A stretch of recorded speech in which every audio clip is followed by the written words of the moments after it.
30% of the Catholic priesthood identifies as at least slightly homosexual, whatever that means. I really do think that queer people are drawn to religious life and ministry.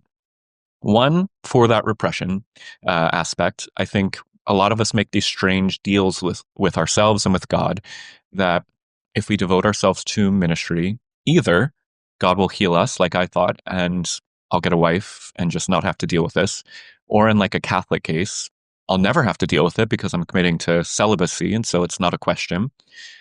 But I also, on the positive side, I actually do think there's some psychological data that shows just the disposition of queer people is pastoral. Like, if you're talking about queer men, for instance, like we're generally more sensitive, not to use stereotypes, but like a lot of this stuff is demonstrable.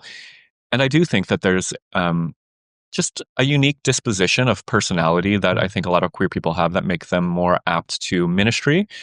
And then also, like, I've also noticed I always love theater and music, of course, and preaching became that for me. And it was actually described as that at Moody. Like when we were learning homiletics, it was, you want to communicate in powerful ways. You want to use the best illustrations. This needs to be a good performance. And so ministry kind of pulls together all the things that a queer person might experience in a normal queer life and gives it a Christian outlet to do it in a way that looks righteous.